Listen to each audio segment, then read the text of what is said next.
السلام علیکم۔ نور مقدم قتل کیس امریکہ اور برطانیہ سے ظاہر جعفر کی کرمنل ہسٹری مانگ لی گئی۔ ملزم کو 2016 میں برطانیہ میں 3 مہینے قید اور ڈی پورٹ کیا گیا۔ ملزم ظاہر جعفر کی برطانیہ اور امریکہ میں کرمنل ریکارڈ کے لیے فنگر پرنٹ لے لیے گئے ہیں۔ ذرائع کے مطابق نور مقدم قتل کیس میں امریکہ اور برطانیہ سے ملزم ظاہر جعفر کی کرمنل ہسٹری مانگ لی گئی ہے۔ ملزم ظاہر جعفر کو 2016 میں برطانیہ میں 3 مہینے قید اور ڈی پورٹ کیا گیا۔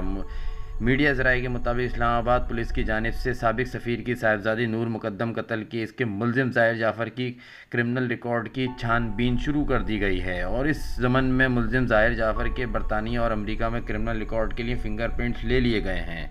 بتایا گیا ہے کہ اسلام آباد پولیس کی طرف سے نور مقدم کے قتل میں ملوث ملزم کے فنگر پرنٹس امریکہ اور برطانیہ کے سفارت خانوں کو بھجوا دیے گئے ہیں، جن کی مدد سے اسلام آباد پولیس کے حکام نے امریکہ اور برطانیہ کے سفارت خانوں سے ملزم ظاہر جعفر کی کرمنل ہسٹری مانگی ہے تاکہ اس کیس کو حصہ بنایا جائے۔ دوسری طرف نور مقدم قتل کیس کے ملزم ظاہر جعفر کا اہم بیان سامنے آ گیا ہے۔ 5 روزہ جسمانی ریمانڈ کے بعد اس کنجر نے ملزم کی جانب سے قتل کی وجہ بتائی، جس میں ملزم ظاہر جعفر نے بتایا کہ نور میرے ساتھ بے وفائی کر رہی تھی، جس کا مجھے پتہ چل گیا تو میں نے دھوکہ دینے کی وجہ سے نور مقدم کو قتل کیا۔ اس بغیر سے کوئی پوچھے کہ یہ اگر اس کو کوئی لڑکی دھوکہ دے گی تو یہ لوگ عورتوں کو قتل کرے گا، بے غیرت کا بچہ۔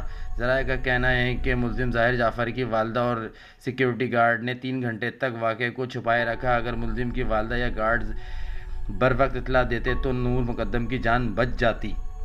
اس کی ماں کو بھی پھانسی تو اس کے باپ کو بھی پھانسی تو پینچ چوت۔